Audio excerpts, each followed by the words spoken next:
بسم الله الرحمن الرحيم. عن انس رضي الله تعالى عنه قال قال رسول الله صلى الله عليه وسلم: اذا كان ليله القدر نزل جبرائيل في كبكبه من الملائكه يصلون على كل عبد قائم او قاعد يذكر الله عز وجل، فاذا كان يوم عيدهم يعني يوم فطرهم بها بهم ملائكته فقال: يا ملائكتي ما جزاء أجير وفى عمله؟ قالوا ربنا جزاؤه أن يوفى أجره. قال ملائكتي عبيدي وإمائي قضوا فريضتي عليهم ثم خرجوا يعجون إلى الدعاء وعزتي وجلالي وكرمي وعلوي وارتفاع مكاني لو جبنهم فيقول ارجعوا فقد غفرت لكم وبدلت سيئاتكم حسنات.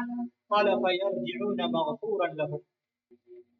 नबी करीम सल्लल्लाहु अलैहि वसल्लम का इरशाद है कि शब कद्र में हजरत जिब्रील अलैहिस्सलाम मलाइका की एक जमात के साथ आते हैं और उस शख्स के लिए जो खड़े या बैठे अल्लाह का जिक्र कर रहा है और इबादत में मशगूल हैं दुआए रहमत करते हैं। और जब ईद उल फितर का दिन होता है तो अल्लाह ताला शानहू अपने फरिश्तों के सामने बंदों की इबादत पर फख्र फरमाते हैं, इसलिए कि इन्होंने आदमियों पर तान किया था पैदाइश के वक्त, और इनसे दरियाफ्त फरमाते हैं कि ए फरिश्तों, इस मजदूर का जो अपनी खिदमत पूरी अदा कर दे क्या बदला है? वो अर्ज करते हैं कि ये हमारे रब, उसका बदला यही है कि उसकी उजरत पूरी दे दी जाए। तो इरशाद होता है कि फरिश्तों, मेरे गुलामों ने और बांदियों ने मेरे फरीजे को पूरा किया, फिर दुआ के साथ चिल्लाते हुए ईदगाह की तरफ निकले। मेरी इज्जत की कसम, मेरे जलाल की कसम, मेरे बख्शिश की कसम, मेरे उलूए शान की कसम, मेरे बुलंदी मर्तबा की कसम, मैं इन लोगों की दुआ जरूर कबूल करूंगा। फिर इन लोगों को खिताब फरमाकर इरशाद होता है कि जाओ, तुम्हारे गुनाह माफ कर दिए हैं और तुम्हारी बुराइयों को नेकियों से बदल दिया है। बस ये लोग ईदगाह से ऐसे हाल में लौटते हैं कि उनके गुनाह माफ हो चुके होते हैं। फायदा है जिब्रील अलैहिस्सलाम का मलाइका के साथ आना खुद कुरान पाक में भी मज़कूर है, जैसा कि पहले गुजर चुका है, और बहुत सी हदीस में भी इसकी तसरीह है।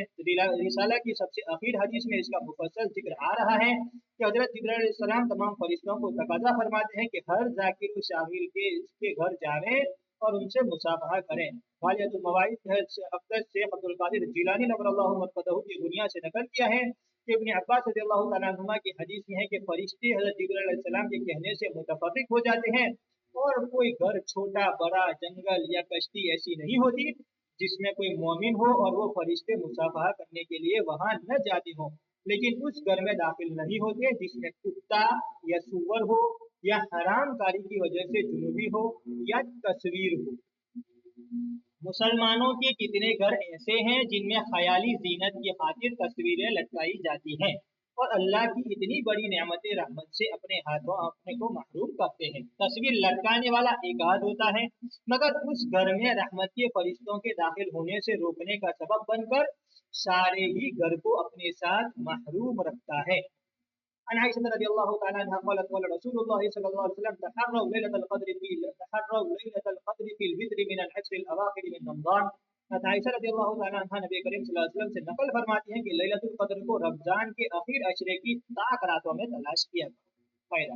جمہور علماء کے نزدیک اخیر عشرہ 21ویں رات سے شروع ہوتا ہے، عام ہے کہ مہینہ 29 کا ہو یا 30 کا۔ اس حساب سے حدیث بالا کے مطابق شب قدر کی تلاش 21 23 25 27 29 راتوں میں کرنا چاہیے۔ اگر مہینہ 29 کا ہو تب بھی آخر عشرہ یہی کہلاتا ہے، مگر ابن حجر رحمۃ اللہ علیہ کی رائے ہے کہ عشرہ کے معنی 10 کے ہیں، لہذا اگر 30 کا چاند رمضان المبارک کا ہو تب تو یہ ہے، لیکن اگر 29 کا چاند ہو تو اس صورت میں آخر عشرہ 20ویں شب سے شروع ہوتا ہے، اور اس صورت میں وتر راتیں یہ ہوتی 20 22 24 26 28۔ لیکن نبی کریم صلی اللہ علیہ وسلم لیلۃ القدر ہی کی تلاش میں رمضان المبارک کا اعتکاف فرمایا کرتے تھے، اور وہ بالاتفاق 31ویں شب سے شروع ہوتا تھا اعتکاف۔ اس لیے بھی جمہور کا قول 21ویں رات سے تا عددوں میں کئی احتمال ہیں، زیادہ راتیں ہیں، اگرچہ احتمال اور راتوں میں بھی ہے، اور دونوں قولوں پر تلاش جب ممکن ہے کہ 20ویں شب سے لے کر عید کی رات تک ہر رات میں جاگتا رہے اور شب قدر کی فکر میں لگا رہے۔ 10-11 راتیں کوئی ایسی اہم یا مشکل چیز نہیں جن کو جا کر گزار دینا اس شخص کے لیے کچھ مشکل ہو جو ثواب کی امید رکھتا ہو۔ عرفی اگر بگیر یا میسر شدے وصال 100 سال می تواب تمنا گریز کر۔ شعر کا مطلب لکھ رہے ہیں کہ یہ عرفی اگر محض رونے سے محبوب سے ملاقات ہو سکتی ہے تو سینکڑوں سال اس تمنا میں رویا جا سکتا ہے۔